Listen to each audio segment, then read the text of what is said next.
العالمين الحمد لله الذي أنزل السكينة في قلوب المؤمنين ليزدادوا إيمانا مع إيمانهم الراحمون يرحمهم الرحمن ارحموا من في الأرض يرحمكم من في السماء أشهد أن لا إله إلا الله وأشهد أن محمدا عبده ورسوله اللهم صل وسلم على سيدنا محمد نورك السامي ومددك الجاري والمال به في كل أدوار وعلى آله وصحبه يا نور وبعد Alhamdulillah segala puji dan syukur kepada Allah Subhanahu wa taala atas nikmat iman dan Islam dan juga kita bersalawat dan salam kepada Nabi Muhammad sallallahu alaihi wasallam. Allahumma shalli wa sallim wa barik.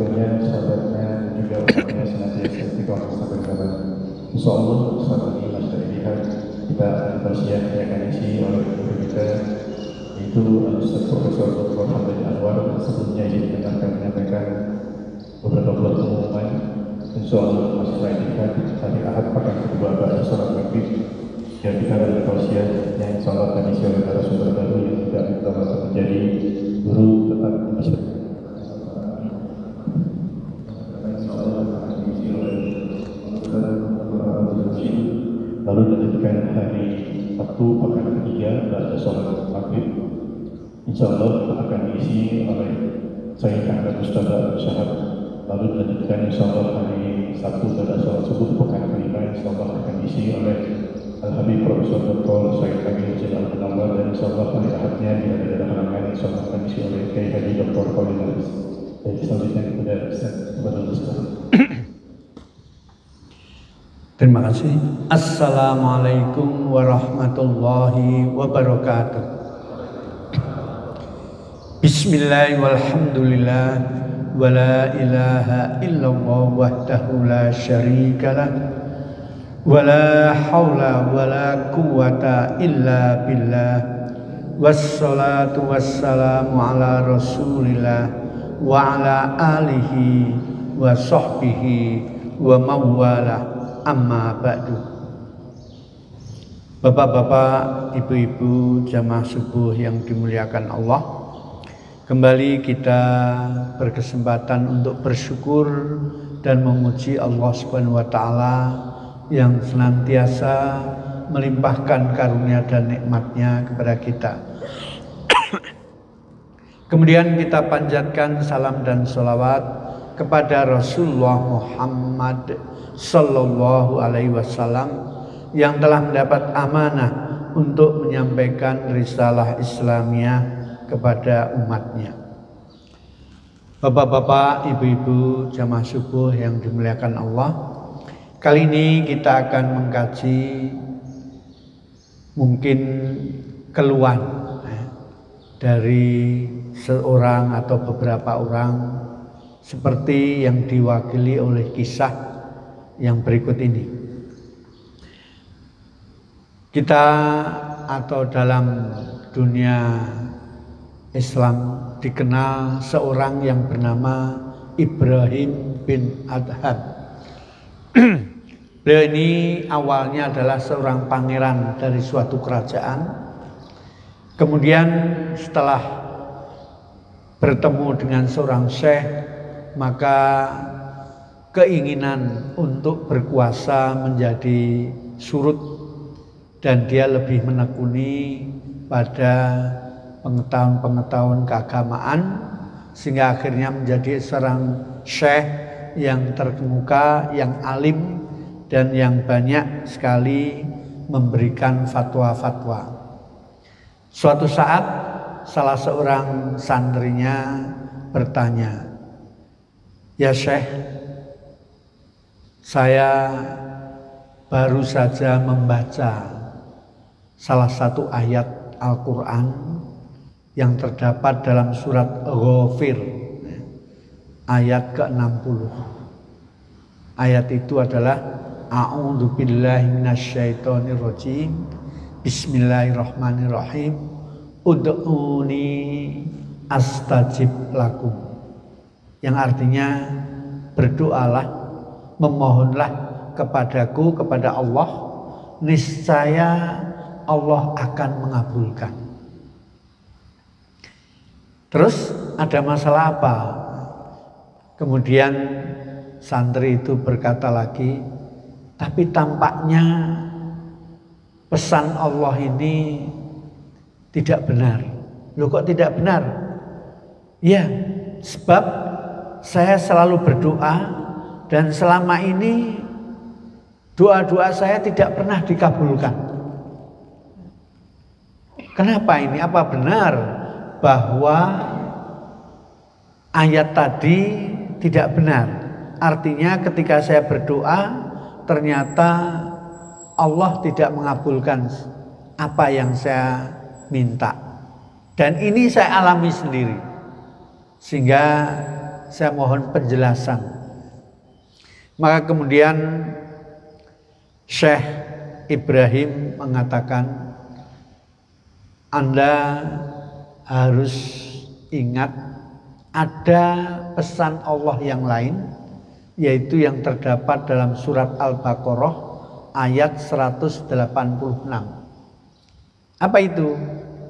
Wa idza sa'alaka ibadi anni fa inni qarib ujibu da'watad da'i idza da'an fal yu'minu bi fal yajibuli wal yu'minu bi la'allahum yarsyudun.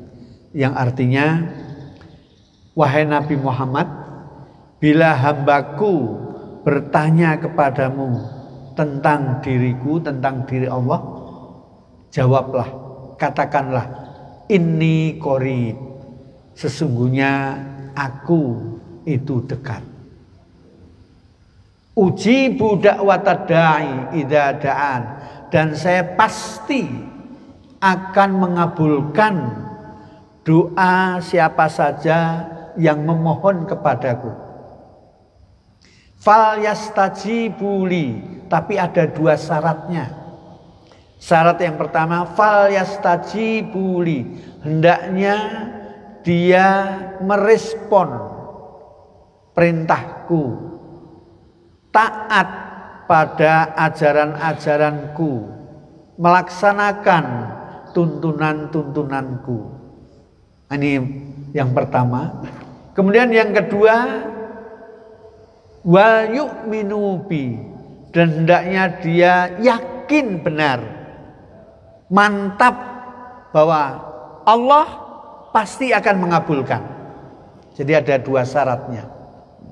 Syarat yang pertama, kalau ingin dikabulkan doa hendaknya selalu melaksanakan tuntunan-tuntunan Allah dengan baik. Dan yang kedua, yakin bahwa Allah akan mengabulkan. Nah, keyakinan ini didasari bahwa permohonannya, doanya itu sesuai dengan kemampuan. Nah, kalau doa itu tidak sesuai dengan kemampuan, mustahil akan dikabulkan. Misalnya yang tidak sesuai kemampuan seperti apa? Seperti saya, bukan politisi, bukan anggota partai, bukan orang yang kaya raya. Tapi saya berdoa, ya Allah, dalam pemilu nanti jadikanlah saya sebagai wali kota, jadikanlah saya sebagai bupati. Nah, ini permohonan yang di luar kemampuan yang saya miliki. Maka permohonan seperti ini pasti sangat sulit untuk dikabulkannya. Nah, kemudian setelah menyatakan itu, Syekh Ibrahim mengatakan ada beberapa hal. Yang pertama, kamu meyakini Allah, percaya pada kemahakuasaannya, selalu ingat akan kasih sayangnya, dan kamu pun mengimani bahwa Allah Maha Baik dan telah memberikan tuntunan-tuntunan yang baik pula. Namun sayangnya, dalam keyakinan ini kamu justru tidak melaksanakan tuntunan-tuntunan Allah itu. Lebih banyak meninggalkannya daripada mengerjakannya. Ya. Kalau seperti ini seolah-olah kamu meninggalkan Allah atau kamu melupakan Allah. Dan Allah berpesan dalam surat Al-Hasr ayat 19,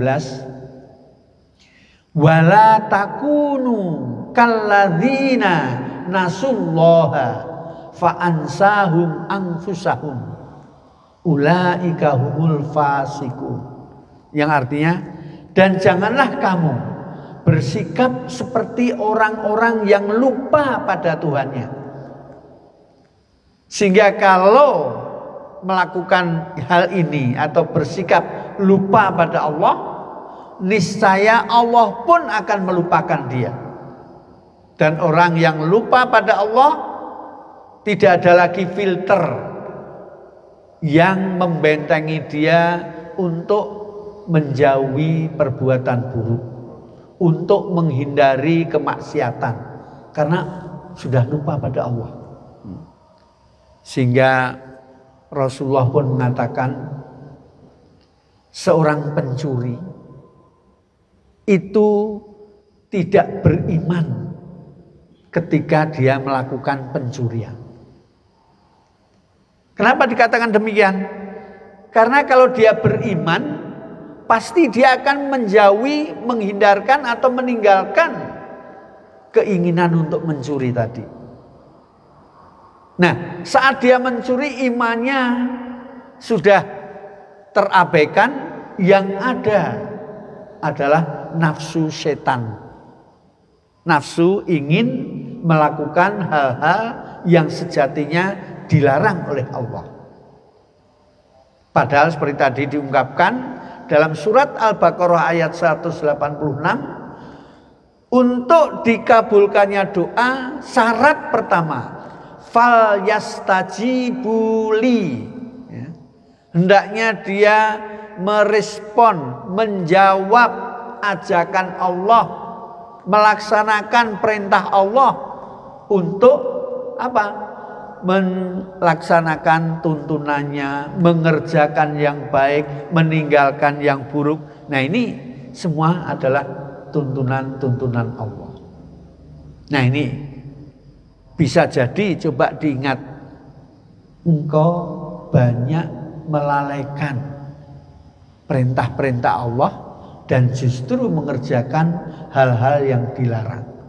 Kalau sudah demikian, bagaimana Allah akan mengabulkan keinginanmu, menjawab doamu? Tentu tidak. Kemudian yang kedua, alhamdulillah sebagai mukmin muslim, kamu sering membaca Al-Quran. Tapi sayangnya ketika kamu baca, selanjutnya tidak ditindaklanjuti dengan mengamalkan isinya. Jadi baca hanya sekedar baca sebagai tadarus, tapi isi dari ayat-ayat itu tidak dilaksanakan dalam kehidupan sehari-hari. Bisa jadi, nah ini, kamu tidak memahami kandungan ayatnya.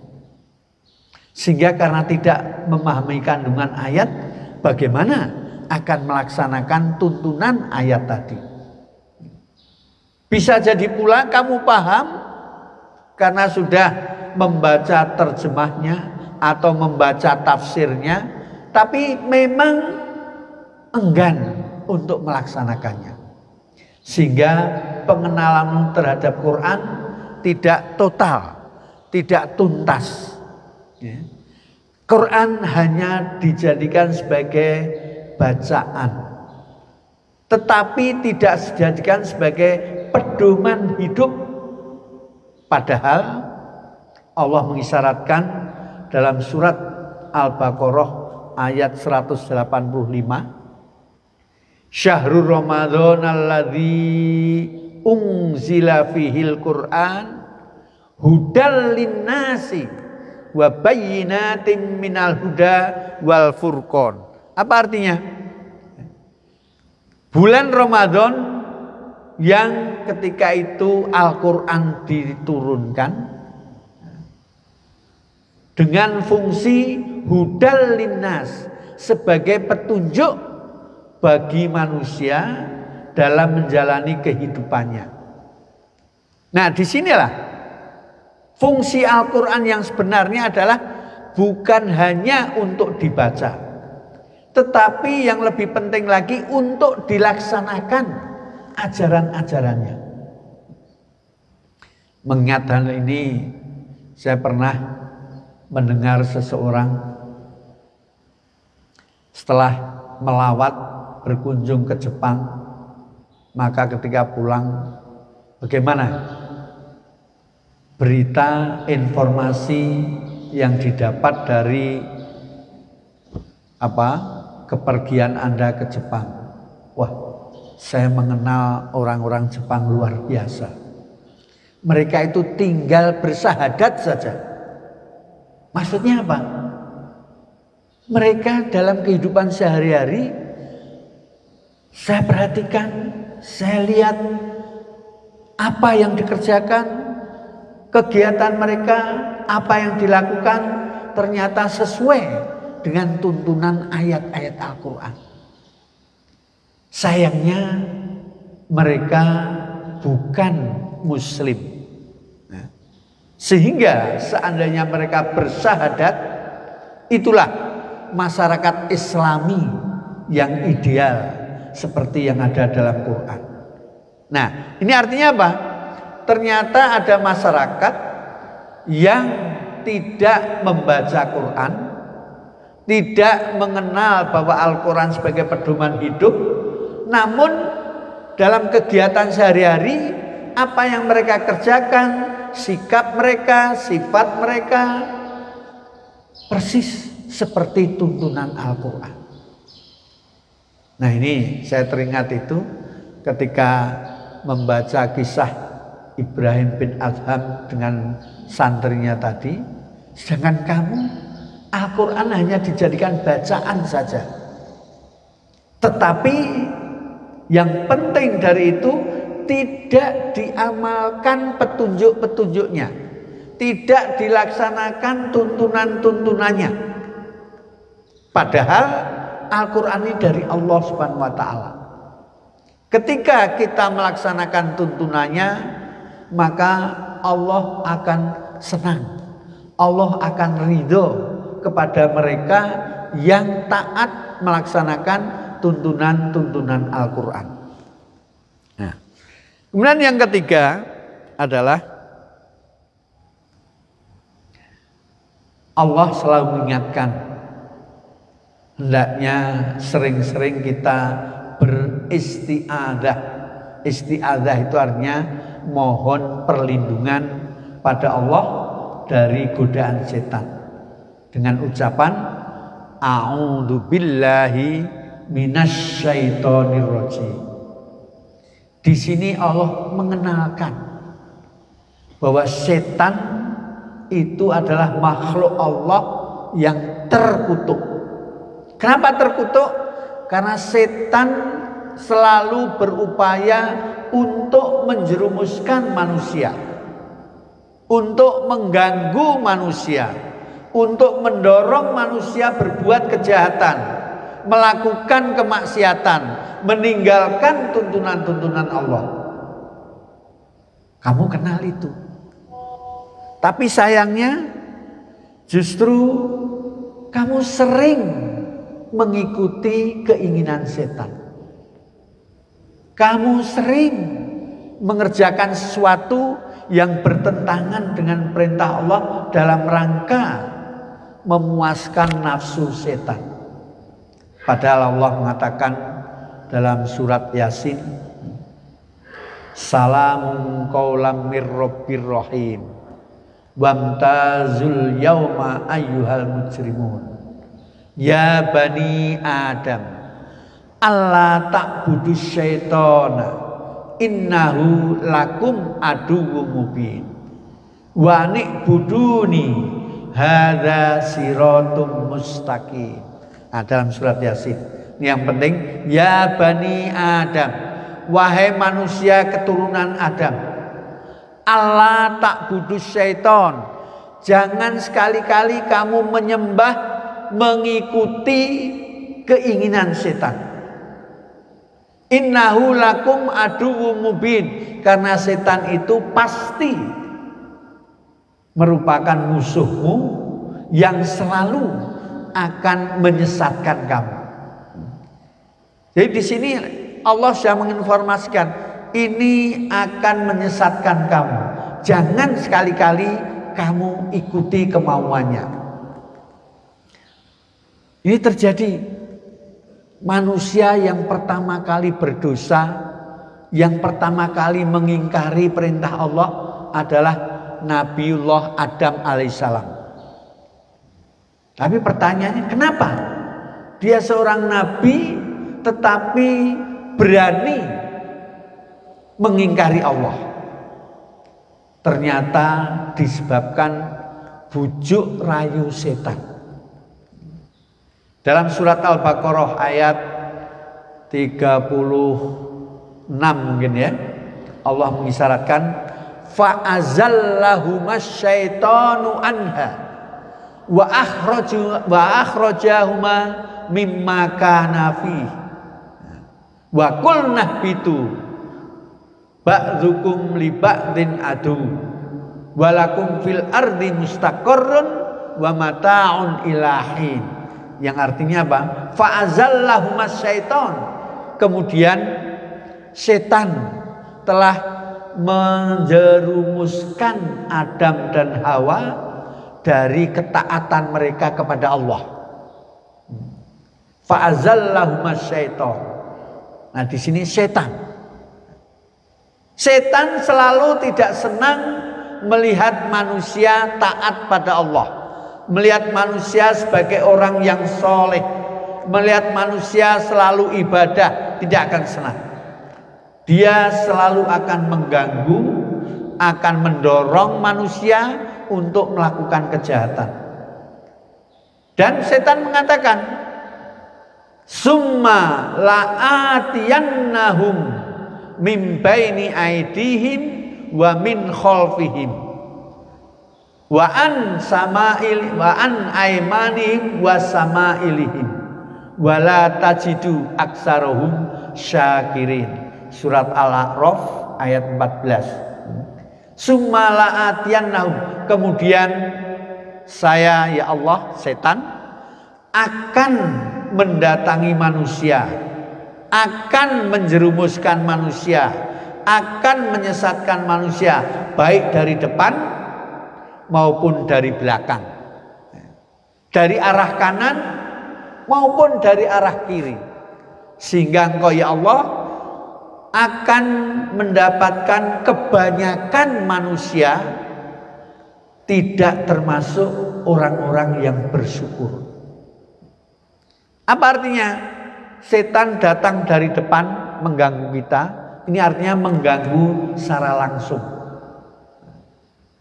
Ketika seseorang melihat sesuatu, misalnya yang gampang, jalan pulang dari sholat subuh, lewat kebun orang, ternyata ada pohon mangganya yang dahannya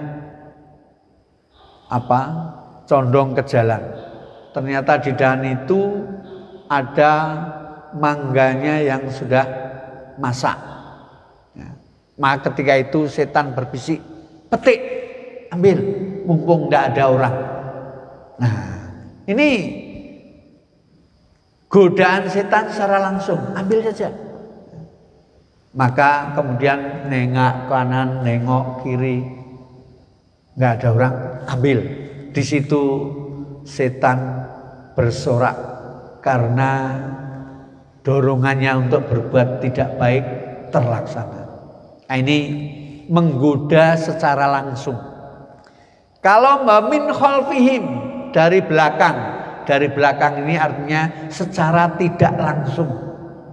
Bagaimana menggoda seorang untuk berbuat jahat? tetapi tidak langsung karena melalui orang lain. Sekeluarga bekerja, suaminya jadi pejabat, tiba-tiba istri yang di rumah melihat tetangganya beli sesuatu yang bagus mahal.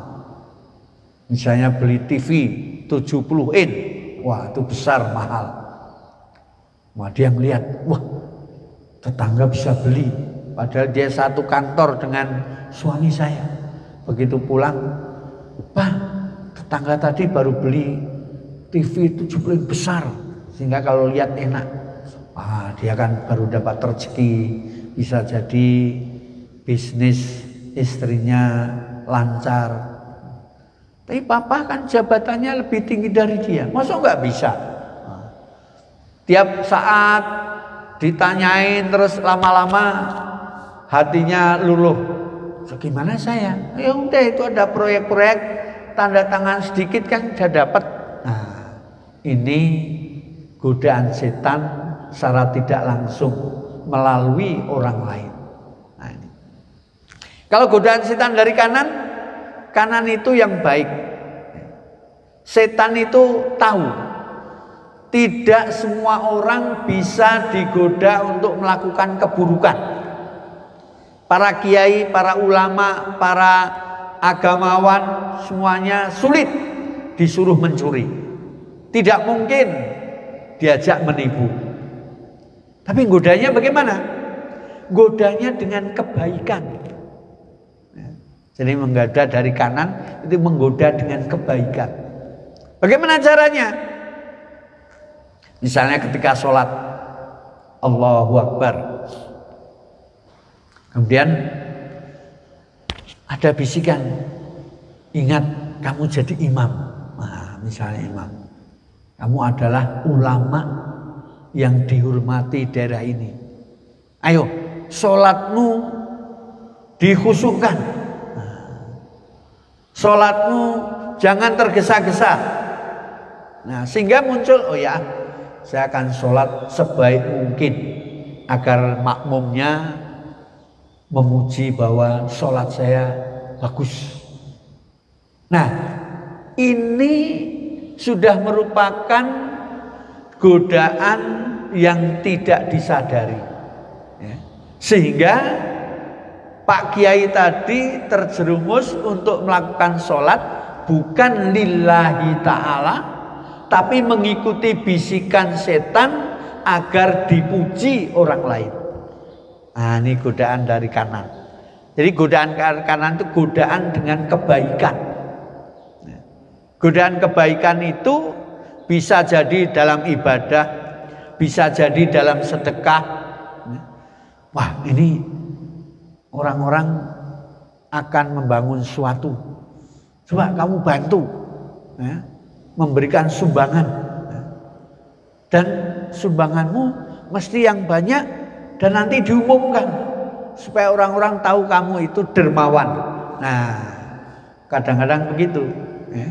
Saya mau nyumbang 100 juta, tapi nama saya ditulis paling atas ya. Nah, ini kadang-kadang nafsu riya. Nah, ini kalau dari kiri adalah keburukan, maka godaan itu godaan dengan keburukan. Nah, ini biasanya untuk orang-orang yang sering melakukan kemaksiatan. Nah, di sini kamu mengenal setan, tetapi tidak menghindari godaannya, bahkan sering mengikuti keinginan-keinginannya.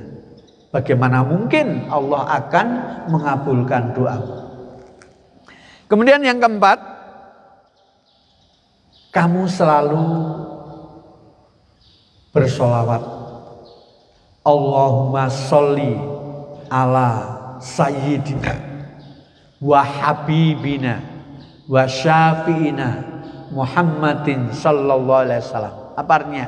Ya Allah, berilah salawat, kebaikan, kenyamanan, keselamatan kepada Rasulullah, yaitu panutan kita, wa habibina, dan kecintaan kita, wa maulana, dan pemimpin kita.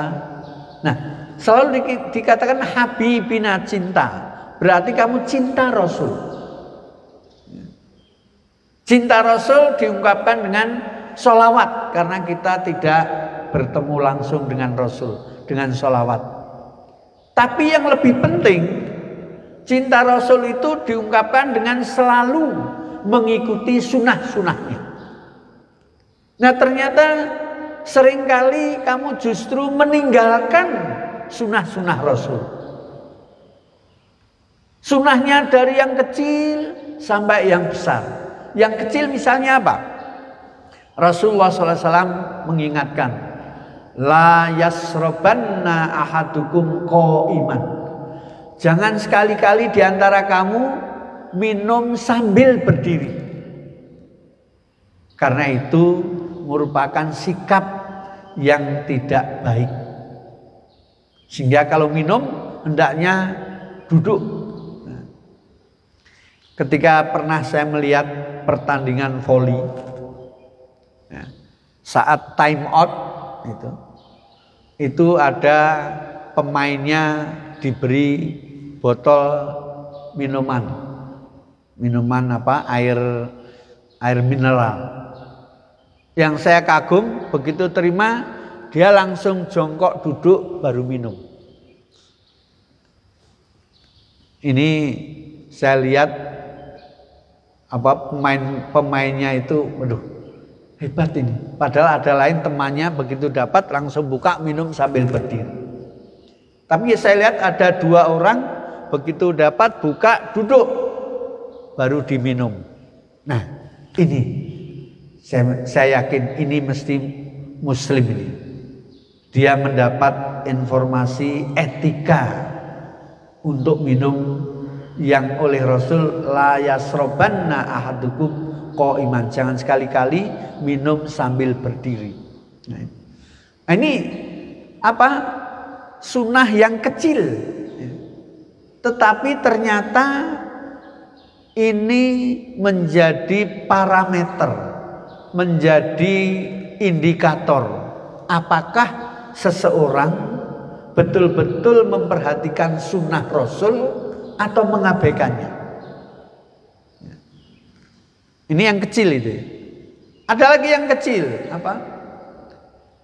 Idza akala ahadukum falyakul biyaminihi wa idza sariba falyasrab biyaminihi. Hendaknya setiap muslim kalau makan menggunakan tangan kanan, kalau minum menggunakan tangan kanan. Fa inna syaitana yakulu wa yasrabu bisimalihi. Karena setan itu kalau makan dan minum pakai tangan kiri.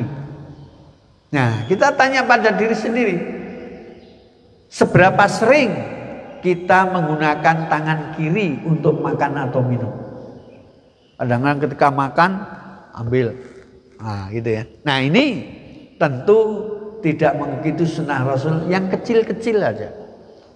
Maka ada mungkin ungkapan, kalau yang kecil saja tidak diikuti, kemungkinan yang besar pun akan ditinggalkan. Maka ungkapannya, bagaimana Allah akan mengabulkan kamu?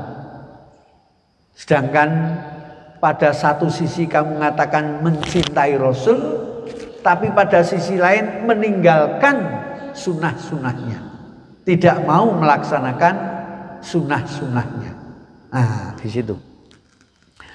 Kemudian dalam tuntunan selalu dikatakan, misalnya surat Al-Baqarah ayat 25 atau 26, wa basyiril ladzina amanu wa amilus solihati annalahum jannatin tajri min tahtihal anhar. Apa artinya? Berikanlah berita gembira kepada setiap orang mukmin dan mereka selalu melaksanakan kebaikan-kebaikan, bahwa mereka kelak akan dikaruniai surga yang menyenangkan, yang membuat bahagia, dan di surga itu banyak sungai-sungai yang mengalir. Ini kita dikenalkan sesuatu yang namanya surga. Dalam tuntunan Al-Quran, dalam pengenalan kita sehari-hari, surga itu adalah tempat yang menyenangkan atau suasana yang membuat kita selalu gembira. Sehingga setiap orang selalu menjawab, apa yang kamu inginkan kelak?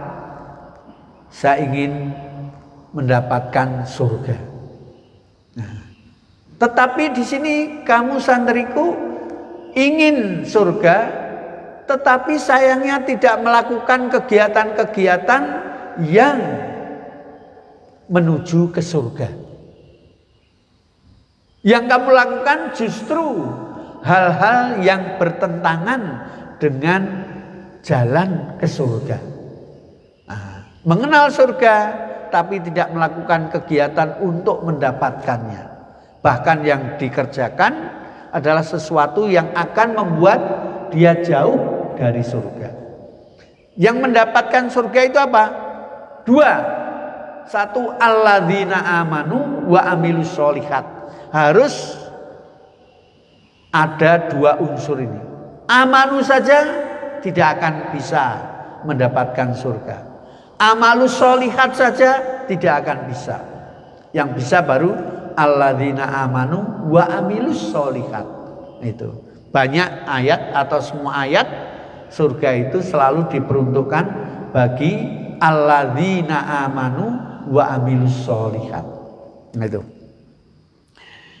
Kemudian kamu juga takut pada neraka, tapi kamu justru tidak mau menghindari hal-hal yang akan menjerumuskanmu ke neraka. Sudah tahu bermabuk-mabukan itu merupakan salah satu jalan ke neraka. Mestinya dijauhi, tapi justru kamu ikuti. Sudah tahu perjudian itu akan menyebabkan kita sengsara.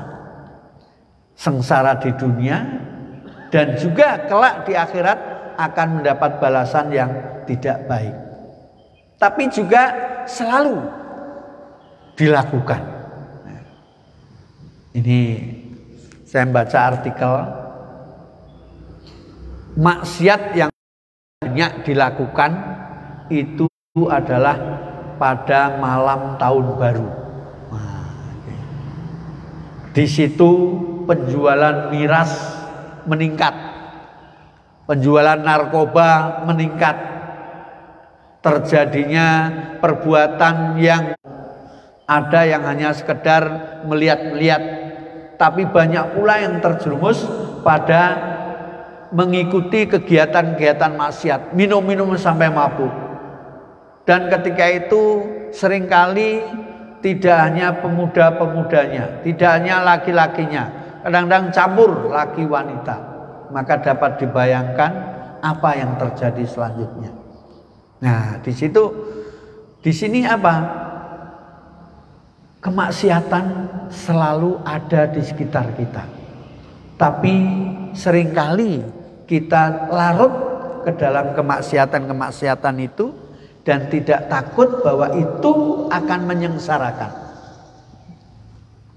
Pernah ada yang mengatakan, kenapa dalam Quran itu perumpamaan surga adalah taman yang indah, pepohonannya rindang, hawanya sejuk, di sampingnya banyak mengalir sungai-sungai. Mengapa demikian? Ada yang menjawab, perumpamaan demikian ditujukan pada masyarakat yang pertama kali menerima Al-Quran ini. Siapa masyarakat yang pertama kali menerima Al-Quran? orang Arab. Bagaimana kondisi geografisnya? Mereka tinggal di kawasan yang gersang.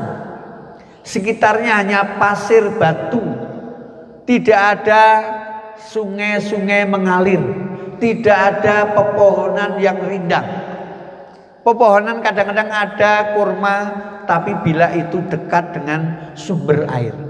Padahal sumber air tidak bisa ditemukan di sembarang tempat. Hanya lokasi-lokasi tertentu. Dulu pada zaman Nabi Ismail, Mekah itu gersang. Tidak ada penghuninya. Sampai kemudian muncul air Zam-Zam, sumber air, maka sedikit demi sedikit kemudian banyak kabilah, banyak suku tinggal di situ. Izin pada Ismail dan Hajar, kami izin tinggal di sini, boleh enggak untuk ikut mendapatkan air? Boleh, silakan. Sehingga akhirnya dari hanya dihuni Hajar dan Ismail alaihissalam, kemudian bertambah penduduknya sehingga lama-kelamaan menjadi kota. Nah, di situ. Kenapa demikian? Karena di sana batu, pasir, tidak banyak sumber air, tidak banyak pepohonan.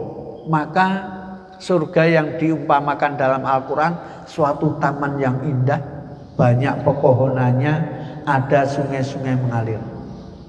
Seandainya, nah ini kadang-kadang berandai-andai, kalau Al-Quran itu diturunkan di daerah Bogor, daerah Puncak, hawanya sejuk, banyak pepohonan, banyak sungai-sungai, mungkin gambarannya tidak begitu. Apalagi kalau dibandingkan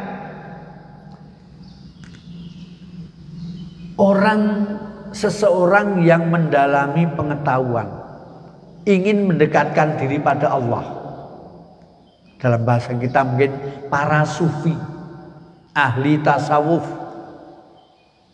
Mereka itu orang yang membiasakan diri menjauhi kehidupan duniawi.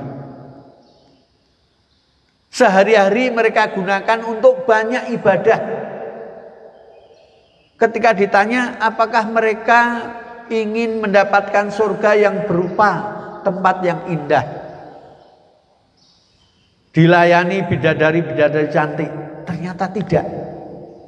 Surganya mereka apa? Surganya mereka apabila dapat berjumpa dengan Allah, bukan mendapatkan kenikmatan duniawi. Kalau begitu surga itu beda-beda. Surga itu antara satu orang dengan yang lain pasti beda. Kenapa?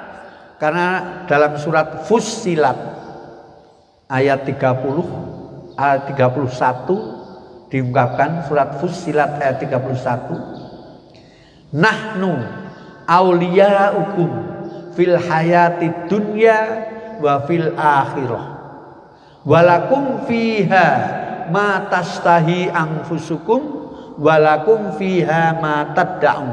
Apa artinya?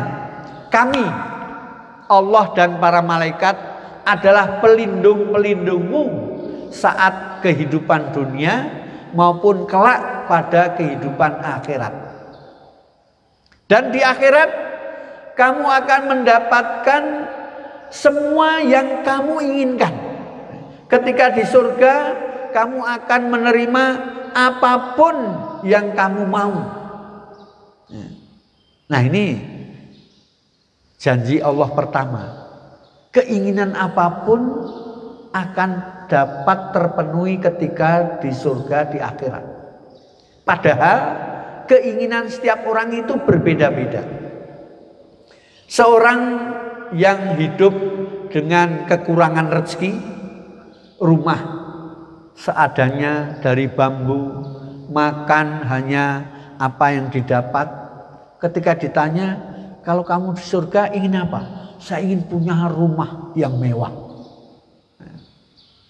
Saya ingin makanan yang enak. Saya ingin punya kendaraan yang bagus. Nah, mungkin bayangan mereka begitu.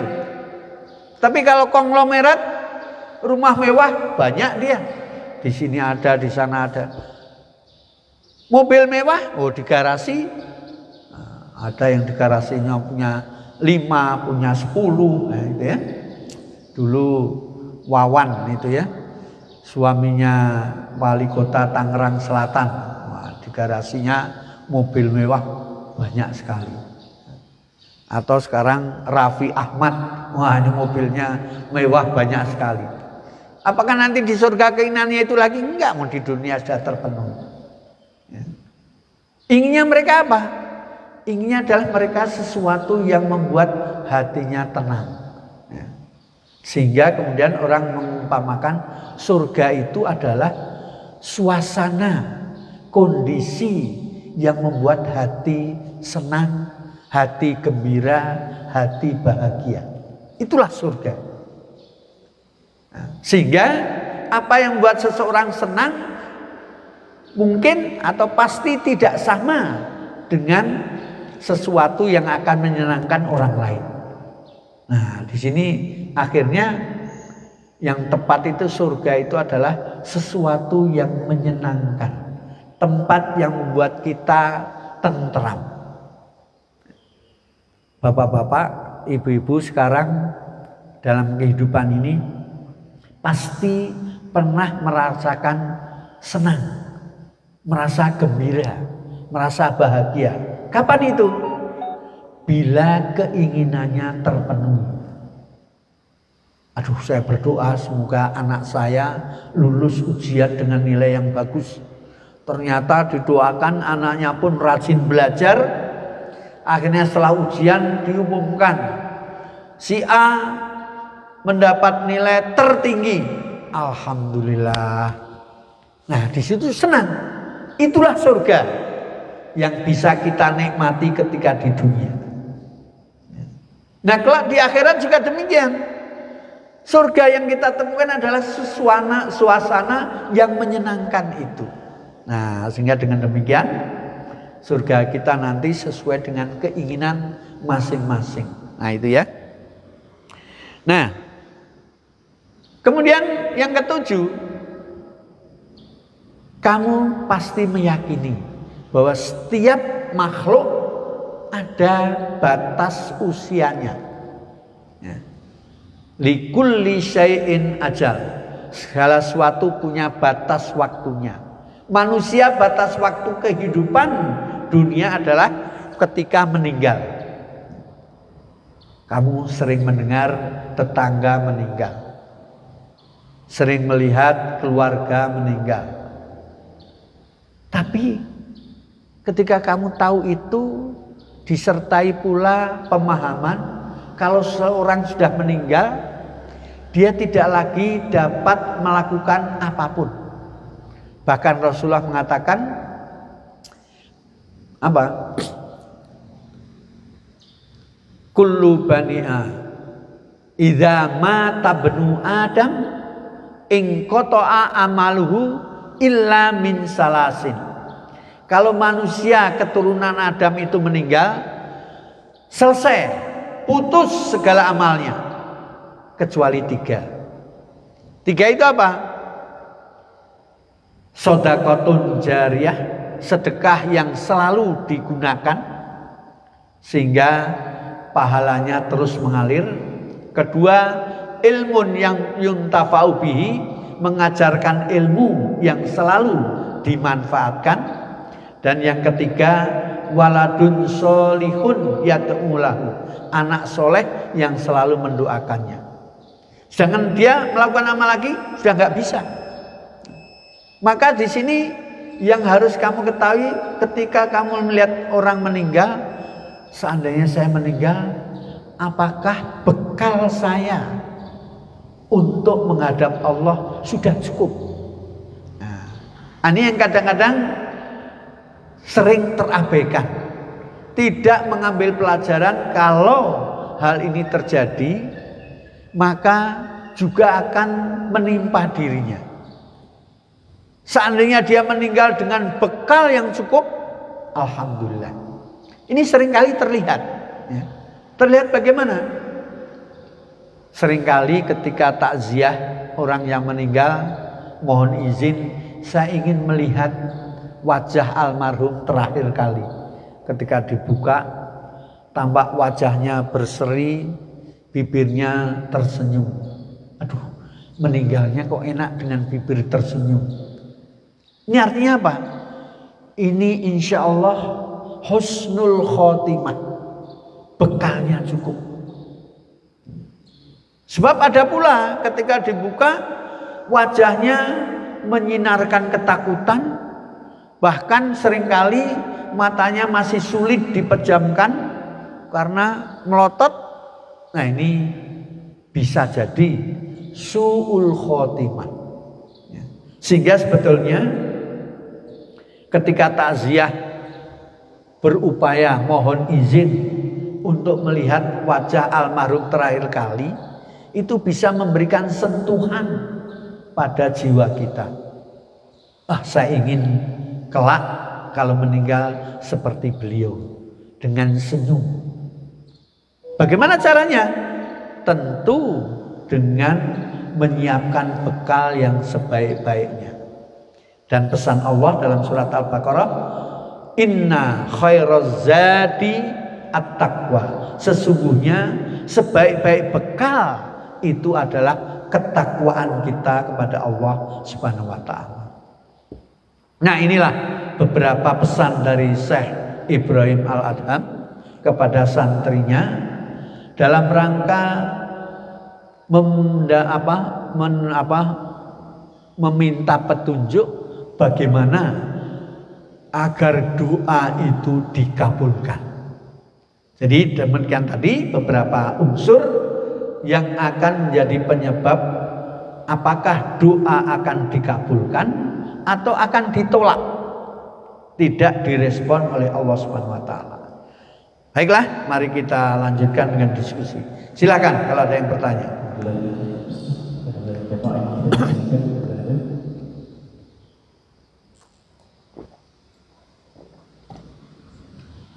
Assalamualaikum warahmatullahi wabarakatuh. Waalaikumsalam warahmatullahi wabarakatuh. Kurang lebih 2 minggu yang lalu saya melihat suatu pemandangan. Dalam hal ini peresmian sebuah masjid. Masjidnya bagus, yang hadir banyak banget, tapi ada yang menggelitik. Tidak cukup dengan spanduk dan banner yang besar, tetapi papan bunga ucapan itu cukup banyak. Ada yang dari perusahaan, banyak yang dari pribadi-pribadi yang tertulis namanya cukup besar. Yang menjadi keresahan saya yang itu, apakah ini bentuk dari bisikan setan yang dari kanan tadi? Keresahan saya apabila ini menjadi tren ke depan, inilah yang kami mohon pencerahan, Profesor. Terima kasih. Wassalamualaikum warahmatullahi wabarakatuh. Waalaikumsalam warahmatullahi wabarakatuh. Ini fenomena yang sering kita temukan dalam kegiatan-kegiatan peresmian atau mungkin ucapan selamat, atau juga kadang-kadang ketika ada yang meninggal, ada karangan bunga besar turut berduka cita atas wafatnya si A dari siapa. Nah,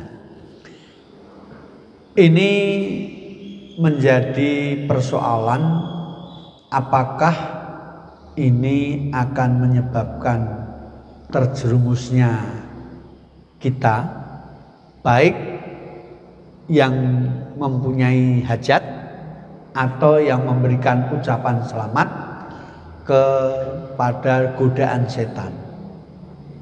Maka tentu ini kembali pada pesan Rasul, innamal a'malu binniyat. Pertama, apa niat sohibul hajat ketika mengundang teman-teman, tetangga, handai taulan dalam peresmian itu? Apakah ingin mendapat pujian atau ingin tahaddus bin nikmah, Ini mengikuti tuntunan Allah akhir surat Ad-Duha.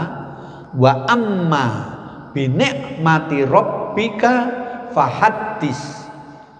Apabila kamu mendapatkan nikmat dari Allah sehingga bisa mendirikan masjid, sehingga bisa lulus ujian, sehingga membuka toko baru, ini nikmat Allah. Fahaddis, ungkapkanlah nikmat itu. Bisa jadi dengan memberi tahu teman-teman, bisa jadi dengan peresmian yang formal. Nah, di situ. Jadi niatnya itu. Kemudian yang kedua, tentu ketika Sohibul Hajah mengundang, dia tidak akan memberikan catatan diharapkan bapak-bapak memberikan karangan bunga. Tentu tidak ada.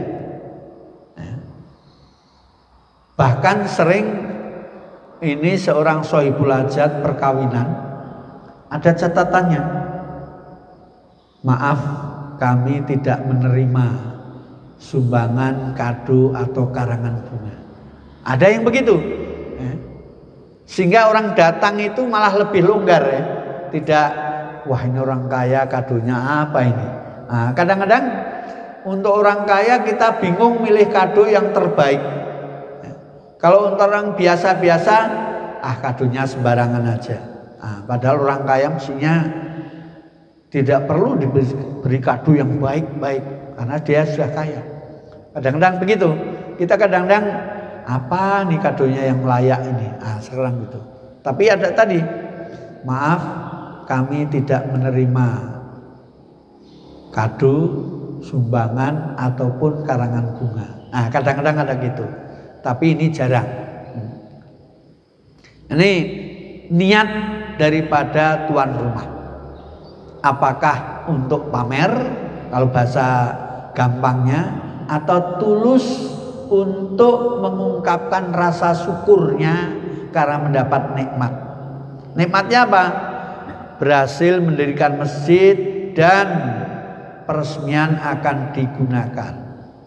Atau apa itu?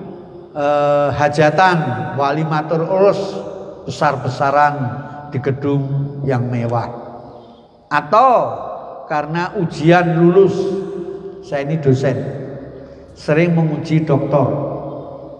Seringkali di antara mahasiswa yang diuji, ketika saya datang ke kampus, banyak karangan bunga. Selamat atas keberhasilan mencapai gelar doktor.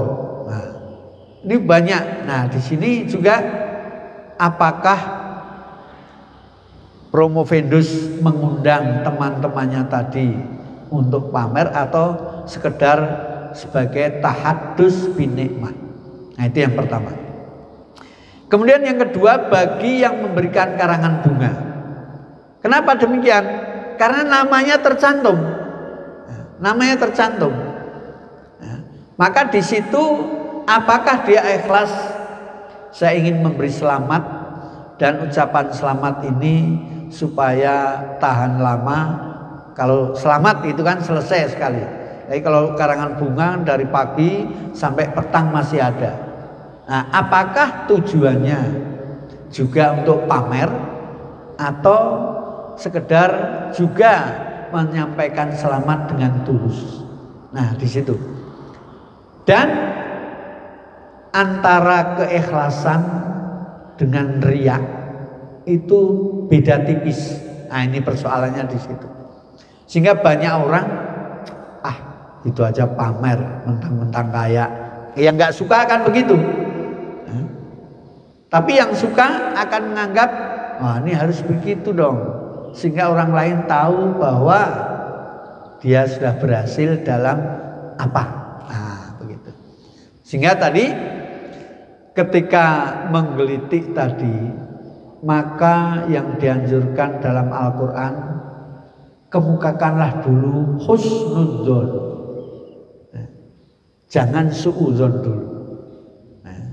Sehingga dengan demikian kita akan selalu mempunyai sikap positif Yang dianjurkan adalah yang positif dulu. Maka dalam Quran kalau positif mesti dianjurkan. Kalau yang negatif mesti dilarang. Nah, misalnya dalam surat Al-Isra ayat 11. Surat Al-Isra ayat 11 itu mengkritik wayat insanu sarra du'aihi. Al-Quran menyatakan dan sebagian manusia seringkali memohon untuk yang negatif. Nah ini yang fenomena yang sering terjadi tapi dalam Al-Quran sebenarnya tidak dianjurkan. Kenapa? Kita secara tidak sadar seringkali berdoa yang negatif.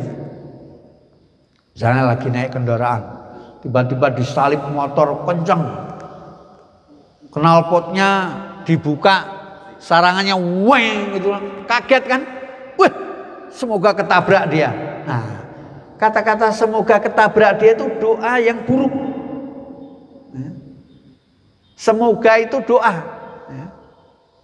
Maka kalau dalam tuntunan Rasul, selalu Rasul ketika ditanya buruk atau baik-baik. Contohnya ketika beliau dianiaya penduduk Taif. Luka parah.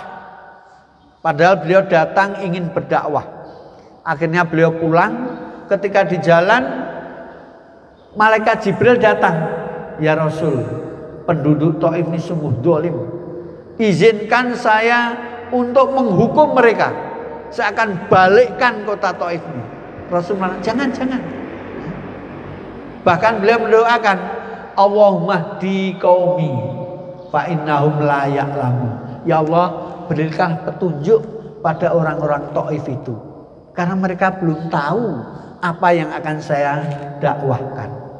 Nah ini kritikan Allah dalam surat Al-Isra ayat 11. Itu biasanya manusia seringkali atau kadang-kadang tanpa disadari berdoa yang buruk. Nah ini tidak dianjurkan. Nah tadi itu karena itu kemukakanlah yang husnudzon, yang positif. Nah itu Pak ya.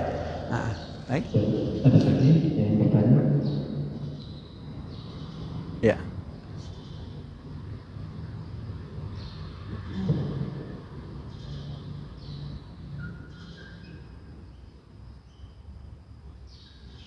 Assalamualaikum warahmatullahi wabarakatuh. Waalaikumsalam warahmatullahi Terima kasih Pak Profesor. Allah sangat bermanfaat materi hari ini. Amin. Buat kami kita berpikir untuk bisa mencegah dan berbuat dosa. Tapi dari uraian Profesor tadi saya simak di surat Al-A'raf khususnya yang ayat 13, 15 itu sepertinya itu setan atau iblis itu sudah dapat privilege dari Allah. Sepertinya. Ya. Karena dia seperti negosiasi kepada Allah. Ayat Al-A'raf ayat 14, berilah aku pertangguhan waktu sampai hari mereka dibangkitkan. Ya. Allah berfirman, benar, kamu termasuk yang diberi penangguhan waktu. Iblis menjawab lagi, karena engkau telah memisahkan aku, pasti aku akan selalu menghalangi mereka dari jalan. Ini kan seperti privilege dari Allah. Kenapa Pak? Iya, inilah semacam ujian kepada manusia. Ya.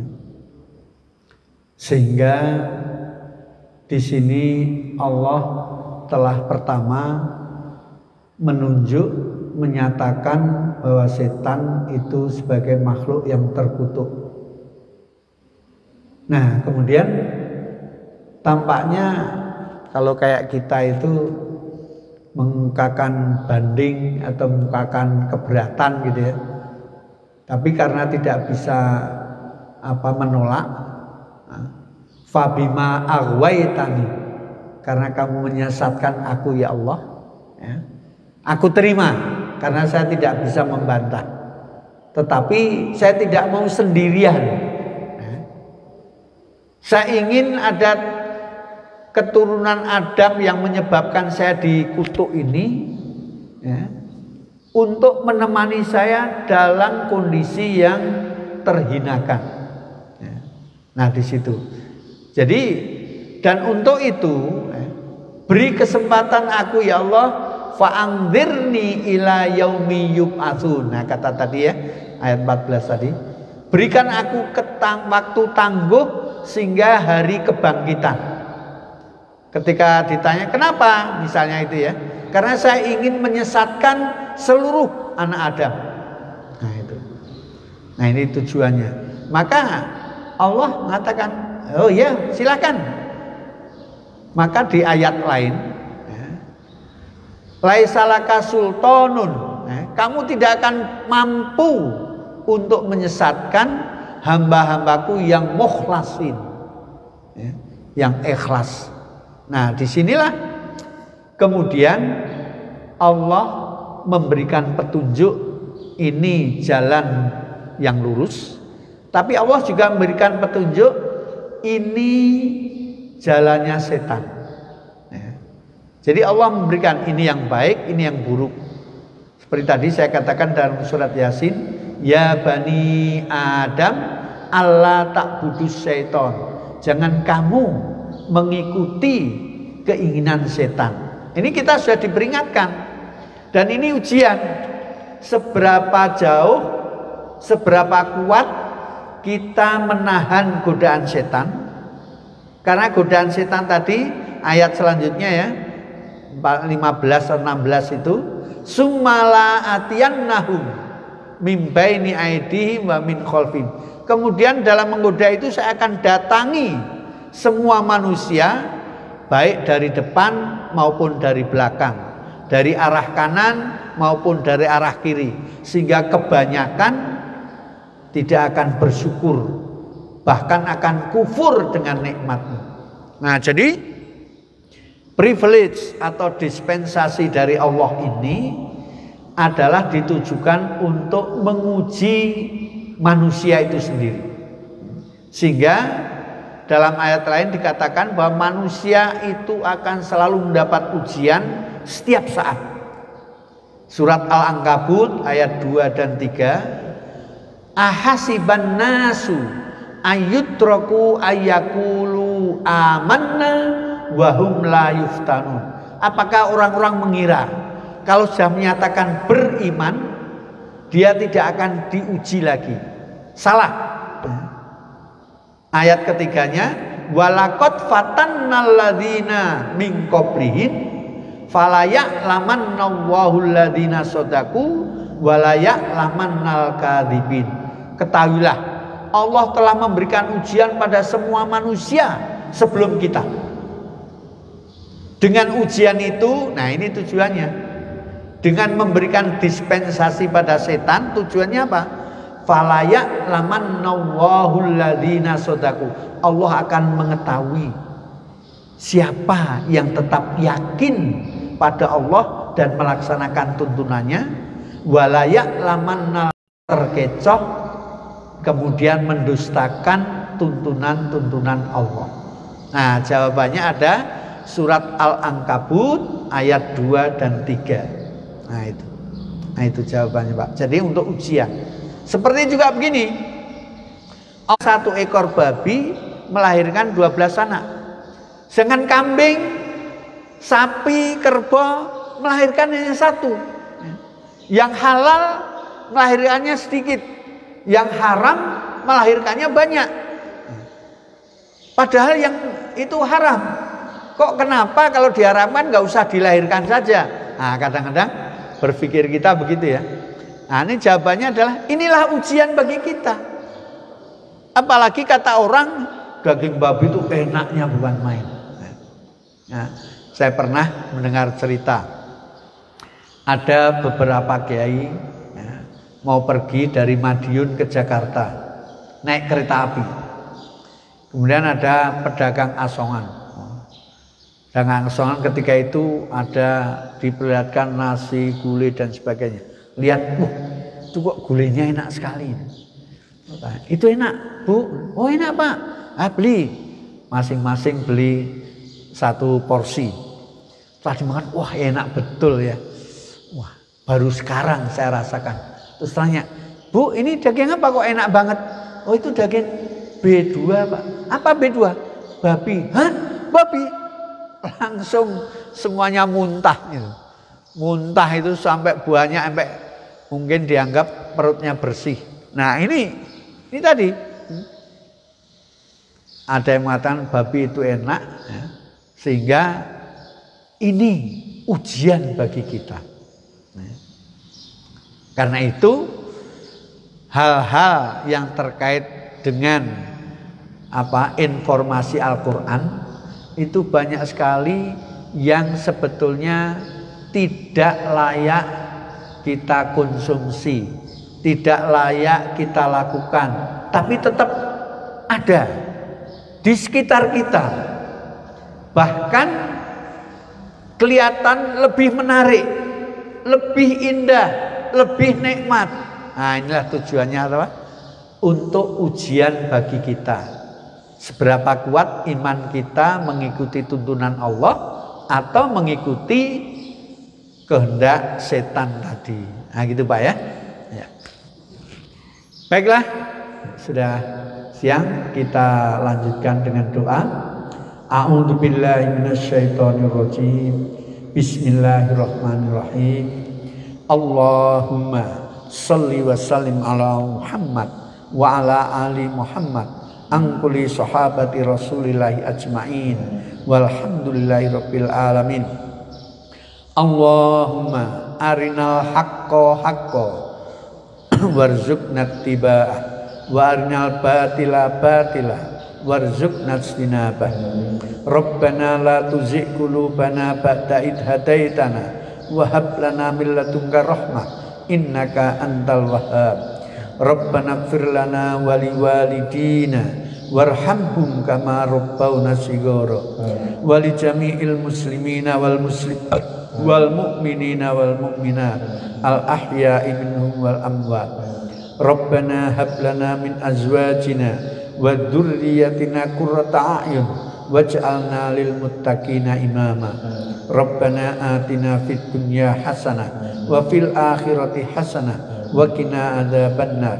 Wa sallallahu ala khairi khalqihi Muhammad sallallahu alaihi wasallam. Wa subhana rabbika rabbil izzati amma yasifun. Wassalamun alal mursalin walhamdulillahi rabbil alamin. Wassalamu alaikum warahmatullahi wabarakatuh. Waalaikumsalam warahmatullahi wabarakatuh. Sallallahu alaihi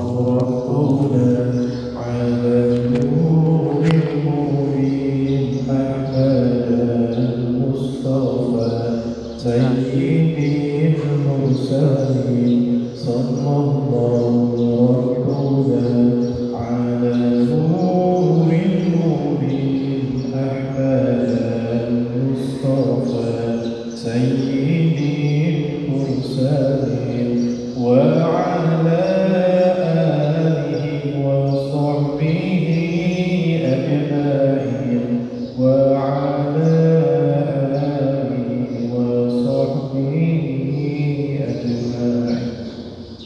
Allahumma shalli ala